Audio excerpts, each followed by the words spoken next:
Time to get inspired and improve your yoga knowledge in English.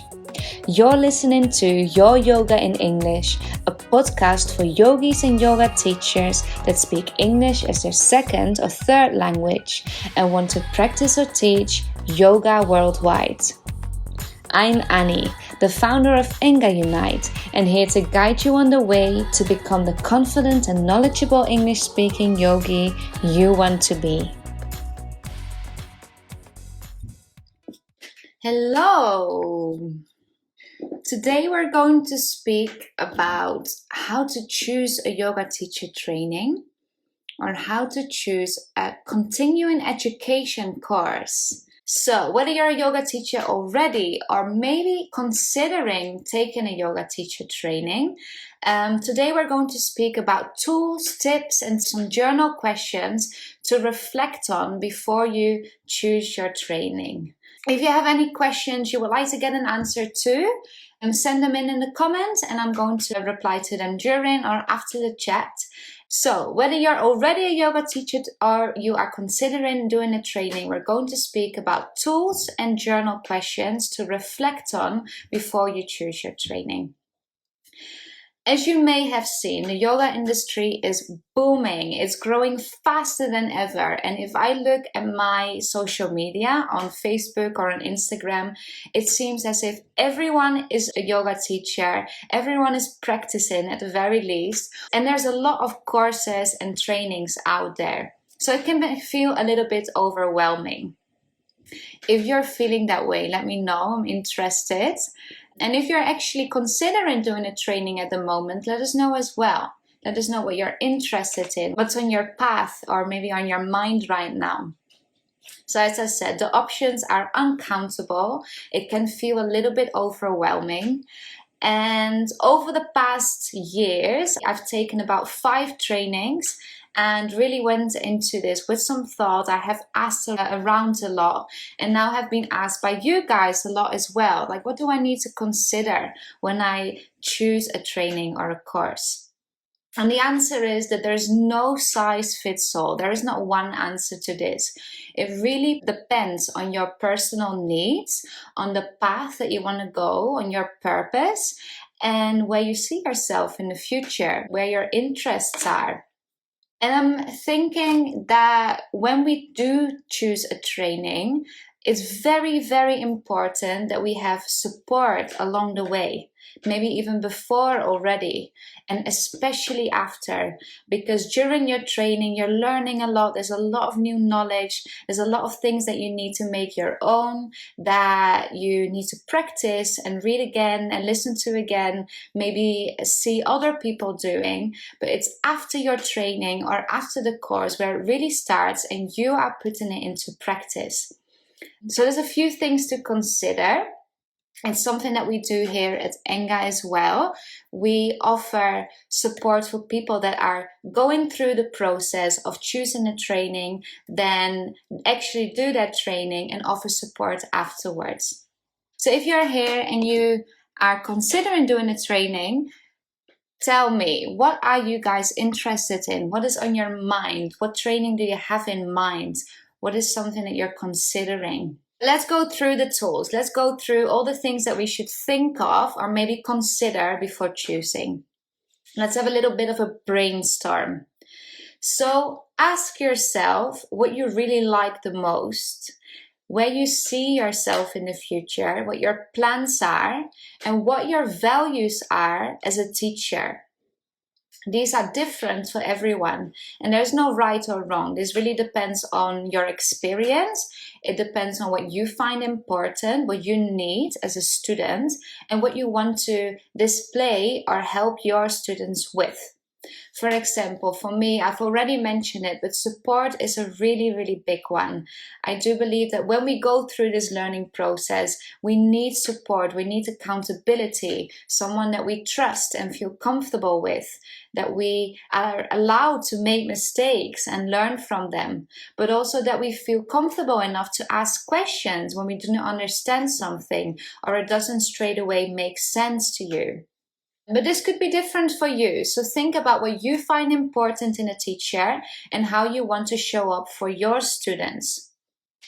Then, second question, what style of yoga do you teach, or what do you practice? Now, I'm asking this because when I did my first yoga teacher training, it was all focused on vinyasa. But I practice hatha yoga. They are in a way very similar. They come from similar backgrounds or lineages, but there are differences. So if you have been practicing vinyasa for the last 5 years and now you want to do your training in vinyasa, that's very, very logical, and I completely understand that. But consider exposing yourself to different styles before you go with a training that you like or you think you will like. Because if you get into different types of practices, you might find out that you're more into Ashtanga yoga, or that you actually want to teach yin yoga, or restorative, or trauma informed. So it really depends on what you're used to, but also exposing yourself to different things before you hop onto the first training that you see. So the question was, what style of yoga do you practice and what do you want to teach? Don't forget to expose yourself. Then, next question number 3 for our brainstorm. Do you know your training teacher? Some people go with the training teacher that they have been practicing with for years or for a period of time. Some go with a teacher that they have never seen before, that they maybe have seen on social media, or they just simply came across when searching for yoga teacher training, and they meet them at the training for the first time. I believe, and this is my personal preference, but this is something to think of, it's really important that we meet our teacher at least once to get a feel for them, to see if we are feeling comfortable around them, if we feel comfortable enough again to ask questions, and if we feel understood, if they can explain things in a way that you understand them. Because as teachers, we need to meet the students where they are at. But there is a gap, and not every teacher will be able to completely get into what you are experiencing at that same time.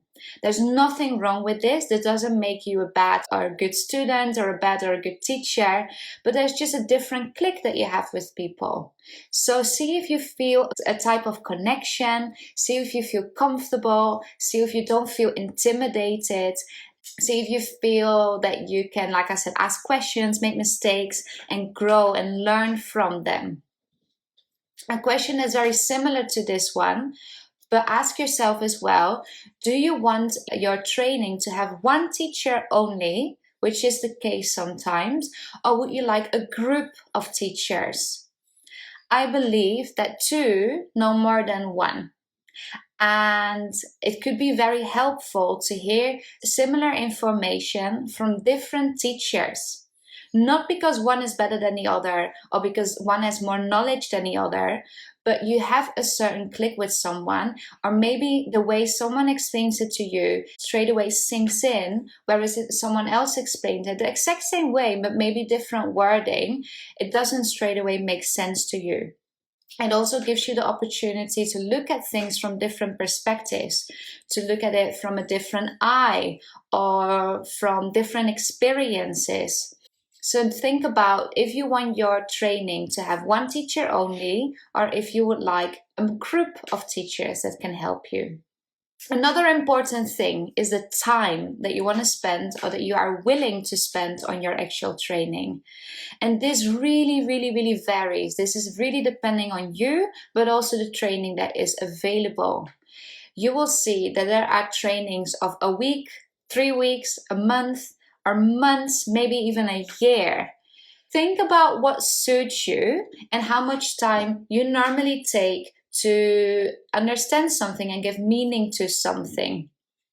I'm saying this because my training, for example, my very first teacher training was only I think 3.5 weeks, and I completely forgot everything within the first month after that training. Obviously, there were things that stuck with me, but the time frame for me was too short to actually integrate all this new knowledge.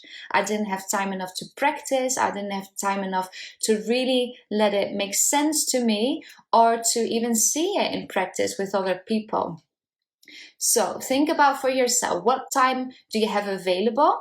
But also, how much time are you willing to spend on your training or any type of course? And this is to say that fast isn't always better, but on the other hand, slow could be demotivating.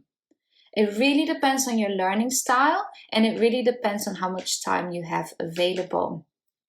But don't rush it. Don't rush it for the sake of it, because you want to become a teacher now, or you want to have this certain certification right now. You have all the time in the world. This learning journey and yoga journey is a lifetime. There's no real end to it. So really take your time if you like to. The next question. Have you considered doing your training or your course online? As I mentioned, the industry is booming. There's a lot of different courses out there. There's no size fits all. And there's many different courses with different aspects. I believe that an online training can be super useful for a few reasons. That you have very often, not always, but very often you have recordings that you can watch again and again and again. You will pick up on things the first time. Maybe it makes more sense to you the second time. And the third time it's like, oh yeah, I know all of this. I really understand. Whereas if you do it in person, you hear it once or maybe twice, and then it goes away again. It's not something that you can refer back to. For me, this is really beneficial, and I think it is for a lot of learners. If you are doing a 200 or 300 hour training, online trainings also require the same aspects that all the trainings have in person. So don't think that, oh, it's not the same, or I need to do this in person. Obviously, it's very beneficial for some and in many ways, because you have this human connection face to face, for example, but it doesn't necessarily make it worse or bad. So something to think about. Have you considered doing it online? I want to speak a little bit about Yoga Alliance, because I do believe there's a little bit of confusion whether you have to be registered with Yoga Alliance. And the question is, do I have to be registered with Yoga Alliance? The answer is no, you don't have to. I know of some schools, really respected, amazing yoga schools, that do their 200 and 300 hour training in person and online. They are not registered with them. It's a framework. They have requirements, and they have got a massive, really good list of things that are required in your training. And it's a great way to show other studios or people you work with, you've got your certification and you're registered with them. But it's not obligatory. It's not something that's necessary. I've had people asking me for it, and I am registered, but it's not necessarily true that you have to be registered with them. Have a look on their website to see what the requirements are, and if all of those things come back in your trainings, and if it's worth for your future or for your plans to be registered with them as well. This really depends on where you want to go. If you want to open a school, if you want to train other teachers, if you want to teach at a studio, you can ask the studio if it's necessary, but it's not obligatory. It is highly recommended in some places, but this depends on where you are, who and where you want to teach. Okay. Another thing that people ask me about a lot is the price. And pricing is it's a very sensitive topic. It can be very uncomfortable. But when you're looking for a training, don't see the price as your obstacle.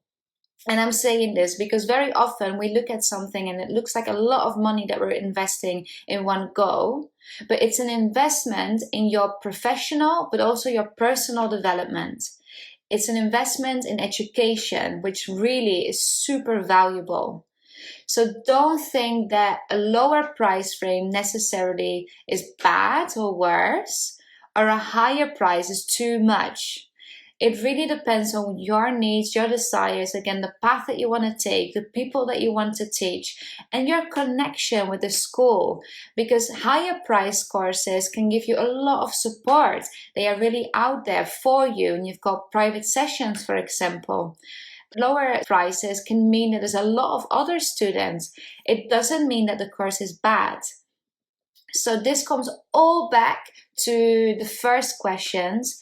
What do you want to do? What do you want to teach? Who do you want to teach? Where do you want to teach?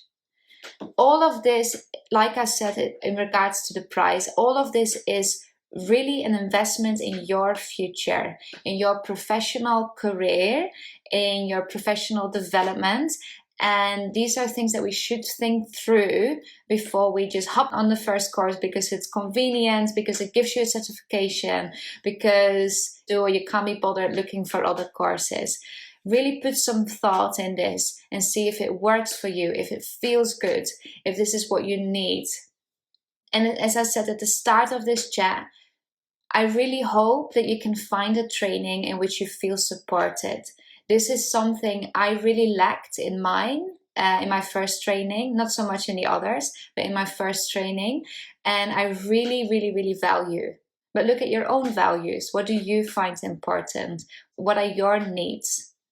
So, summarizing, speaking about how to choose your yoga teacher training or your continuing education course, and things that we want to brainstorm before we dive straight in. Have a look, grab your journal and go through the questions by yourself. Who are you? What do you want to teach? Who do you want to teach? And where do you see yourself in the future? Do you see yourself opening a school? Do you see yourself opening a studio? Do you want to teach private classes? Do you want to teach mums? Do you want to teach just restorative or chair yoga? What do you see yourself doing? And focus on that. Then, what style do you practice and what style do you want to teach? Do you know your teacher trainer? And if you get the chance, try. Get on the phone with them, send some message, practice with them online, ask for a private session, get a feel for them. Do you know if your training is led just by them or a group of teachers? As I said, to know more than one, and it can really be beneficial. What's your ideal time frame? Do you want to do it in a couple of weeks or 4 weeks? Or do you want to do it over a period of time and really give yourself the time to integrate your new knowledge and make sense to it all in a longer period of time? One possibility that's increasing, have you considered doing it online? Why or why not? I'm going to summarize these questions as well in the description. And if you would like to know more about this or read into the topic, some people like to read rather than to listen. There's a blog on our website that helps you with this. And I want to invite you because on the 10th of May, we are starting our 5-day challenge to learn how to teach yoga in English. This is for people that already teach yoga in another language and now want to expand their network, expand their group of students and practice and teach online or maybe internationally or abroad. But it could also be really good for people that are thinking of doing yoga teacher training and want to get a feel for it, want to understand what it could be like to be in a setting like that. So this is starting 10th of May. I think it's 10 days from now. If you have questions about the challenge, feel free to contact me as well. If you have questions about how to choose a course or a training, send me a message. I'm really, really happy to help you out and to maybe give you some personal advice or ask you some more deeper questions to get into this. So you really don't have to make the same mistakes as I did. And if you would like to go into the journal questions, like I said, I'm going to add them here in the description, but they will also be on the blog on engaunite.com. And know that if you have any questions later on, something that you can't think of right now, or you're going through the day and it pops up later, feel free to write me. I'm here for everything you need. I'm gonna leave you guys now. I hope this was useful, and I hope to see you again tomorrow. Have a great rest of your day. You listen to Your Yoga in English, brought to you by Enga Unite, a unique online learning platform for non-native English-speaking yogis and yoga teachers. If you feel inspired and liked what you learned today, don't forget to subscribe, leave us a review, and follow us at Enga Unite and become a member of our online community, Your Yoga in English, on Facebook. Practice, rest, repeat, and all will come.